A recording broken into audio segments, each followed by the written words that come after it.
আলহামদুলিল্লাহ ওয়াসসালাতু ওয়াসসালামু আলা রাসূলিল্লাহ ওয়া আলা আলিহি ওয়া সাহবিহি আজমাইন, আম্মা বাদ।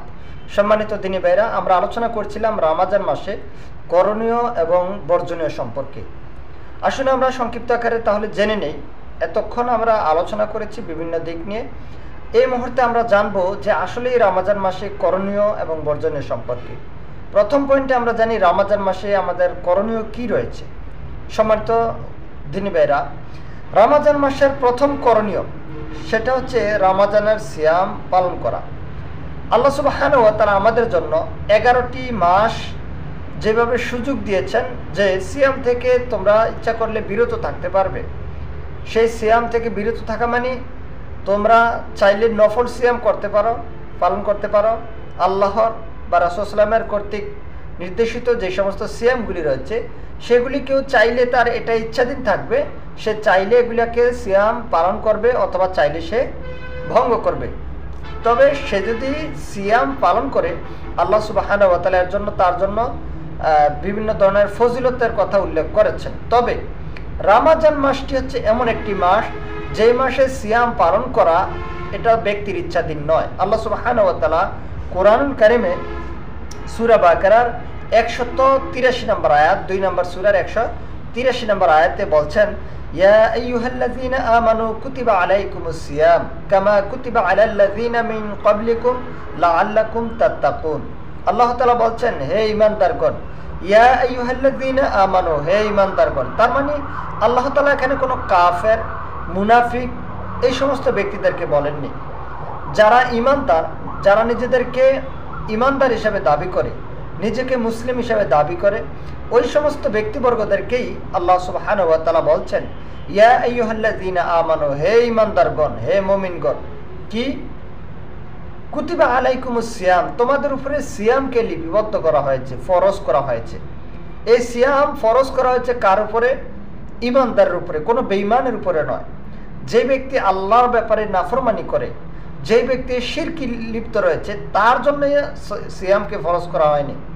কারণ যেই ব্যক্তি, উদাহরণস্বরূপ আপনি সালাত আদায় করবেন, সালাতের পূর্ব শর্ত হচ্ছে কি? ওযু করা।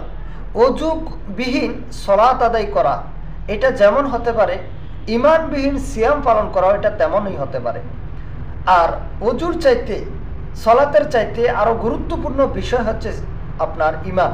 তো আল্লাহ তাআলা বলছেন, হে ঈমানদারগণ, কুতিবা আলাইকুমুস সিয়াম, তোমাদের উপরে মূলত সিয়ামকে লিপিবদ্ধ করা হয়েছে, ফরজ করা হয়েছে।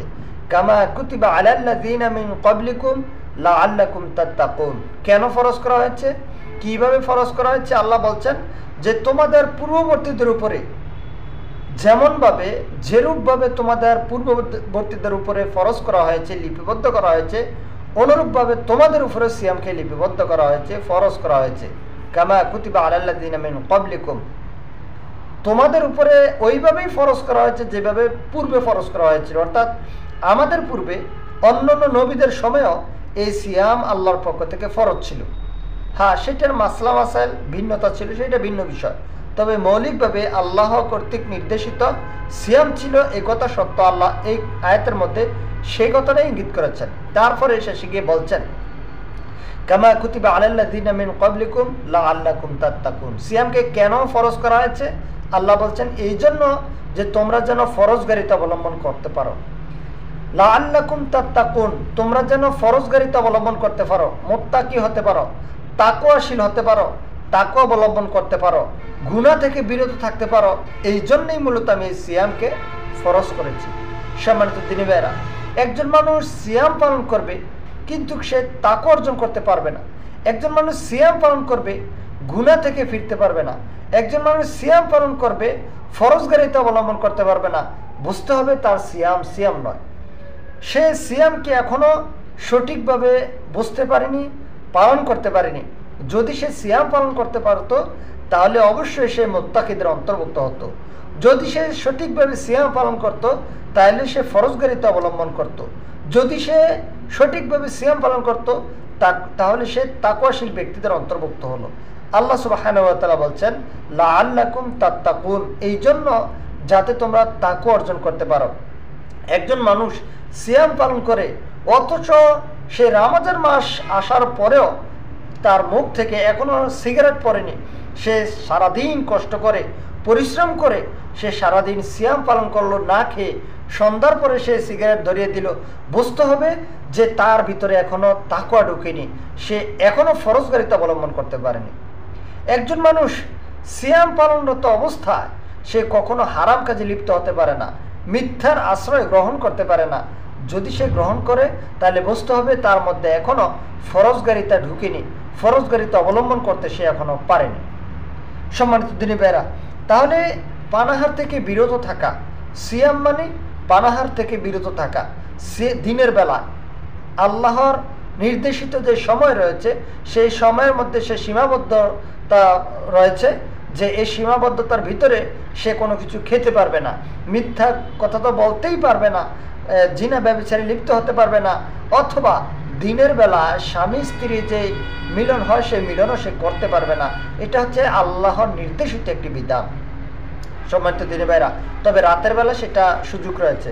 তো যাই হোক, আল্লাহ সুবহানাহু ওয়া তাআলা বলছেন, কেন আমি তোমাদের উপরে সিয়াম পালন করেছি? এই জন্য যে তোমরা যেন এই সিয়াম পালনের মাধ্যমে তাকওয়া অবলম্বন করতে পারো। সম্মানিত দিনী ভাইরা, অন্তরে পরিপূর্ণ নিয়ত, সর্বোচ্চ প্রচেষ্টা এবং সঠিকভাবে সিয়াম পালন করার মাধ্যমে অনেক ফজিলত অর্জিত হয়। এবং এর জন্য রাসূলুল্লাহ সাল্লাল্লাহু আলাইহি সাল্লাম বলেছেন যে জান্নাতের 8টি দরজা, তার মধ্যে একটি দরজার নাম হচ্ছে রাইয়ান। জান্নাতের যে দরজাগুলি রয়েছে সেই দরজাগুলির মধ্যে একটি দরজার নাম হচ্ছে রাইয়ান। যেই রাইয়ান দরজাগুলি শুধুমাত্র ওই দরজা দিয়ে সিয়াম পালনকারী ব্যক্তি প্রবেশ করতে পারবে, আর কেউ সেই দরজা দিয়ে প্রবেশ করতে পারবে না, কোনো ব্যক্তি পারবে না। জান্নাতের মধ্যে যেই দরজা রয়েছে তার মধ্যে একটা দরজার নাম হচ্ছে কি? রাইয়ান। সেই রাইয়ান দরজা দিয়ে কারা প্রবেশ করবে? যারা সিয়াম পালন করত শুধুমাত্র আল্লাহর সন্তুষ্টির জন্য, আল্লাহর বিধান শুনে, আল্লাহর বিধান মোতাবেক যারা সিয়াম পালন করত, তাদেরকে সেই দরজা দিয়ে প্রবেশ করার সুযোগ আল্লাহ তাআলা করবেন। সুবহানাল্লাহ। সেই দরজা দিয়ে কোনো সালাত আদায়কারী প্রবেশ করবে না, সেই দরজা দিয়ে আরও যত নেক আমল রয়েছে সেই সমস্ত নেক আমলকারীকে প্রবেশ করার সুযোগ দেওয়া হবে না যদি তার ভিতরে সিয়াম না থাকে। শুধুমাত্র সিয়ামরত অবস্থায় সিয়াম পালনকারী ব্যক্তিরাই সেখানে সেই দরজা দিয়ে প্রবেশ করতে পারবে। আল্লাহ সুবহানাহু ওয়া তাআলা আমাদেরকে বুঝার তৌফিক দান করুন, আমিন। সম্মানিত দিনী ভাইরা, বিশেষভাবে আমরা জানি উম্মতে মুহাম্মদীকে যেই কোনো আমলের সওয়াব আল্লাহ তাআলা 10 থেকে 700 গুণ পর্যন্ত বৃদ্ধি করে দেন। তবে সিয়াম পালনকারীর কথাটা ভিন্নভাবে এসেছে। আল্লাহ তাআলা বলছেন, বান্দা আমার জন্য সিয়াম পালন করবে, আমি এর প্রতিদান তাকে দেব। মানে এই সিয়ামের প্রতিদান আল্লাহ তাআলা নিজে দিবেন। কি দিবেন সেটা আল্লাহ তাআলাই জানেন। আল্লাহ তাআলা নিজেই আমাদেরকে এই সিয়ামের প্রতিদান দেবেন, তবে আল্লাহ তাআলা নিজে দিবেন সেটা আল্লাহ নিজে বলেছেন। এখানে একটা কথা, অনেকে আমাদের সমাজে দেখবেন ওয়াজ মাহফিলে অথবা আমাদের মসজিদে মিম্বরে খুতবা থেকে বলা হয় যে একটা নফল সালাত, মানে একটা নফল সিয়াম বা নফল সালাত আদায় করলে, নফল সালাত আদায় করলে অথবা নফল একটা নেক আমল করলে তাকে ফরজ আমলের সওয়াব দেওয়া হয় রমজান মাসে। এটা একটা মিথ্যা কথা। এই ধরনের কোনো কথা নেই। রাসূল সাল্লাল্লাহু আলাইহি ওয়াসাল্লাম এই ধরনের কথা বলেননি যে কেউ যদি একটা নফল ইবাদত করে তাহলে তাকে ফরজ ইবাদতের সমপরিমাণ সওয়াব দেবে, এই কথা নেই। তবে রমজান মাসে নেক আমল করলে এর সওয়াব আল্লাহ তাআলা বৃদ্ধি করে দেবেন, সেটা ঠিক আছে। কিন্তু এর মানে এই নয় যে নফল করলে ফরজের সওয়াব দেবেন, এই কথা আল্লাহ তাআলা বলেননি, এই কথা আল্লাহর রাসূল বলেননি। এটা রাসূলের নামে মিথ্যা কথা প্রচার করা হচ্ছে। এই কথা থেকে আমাদেরকে ফিরে আসতে হবে। তাহলে 1 নম্বর বললাম কি, যে প্রথম করণীয় হচ্ছে রমজান মাস আসলে পরে আমাদেরকে সিয়াম পালন করতে হবে। সম্মানিত দিনী ভাইরা, এই জন্য রাসূলুল্লাহ সাল্লাল্লাহু আলাইহি ওয়াসাল্লাম বলছেন, মান সামা রমাদানা ঈমানান ওয়া ইহতিসাবান গুফিরা লাহু মা তাকাদ্দামা মিন যানবি। যে ব্যক্তি রমজান মাসে সওয়াবের আশা নিয়ে সিয়াম পালন করবে, আল্লাহ সুবহানাহু ওয়া তাআলা তার আমলনামার মধ্যে তার পূর্বের যে গুনাহগুলি রয়েছে, পাপগুলি রয়েছে, এই পাপগুলি 1 বছরের পাপগুলি আল্লাহ তাআলা ক্ষমা করে দেবেন। আল্লাহ সুবহানাহু ওয়া তাআলা আমাদেরকে এই রমজান মাসে পরিপূর্ণভাবে সঠিক নিয়মে, সঠিক পদ্ধতিতে সিয়াম পালন করার তৌফিক দান করুন, আমিন।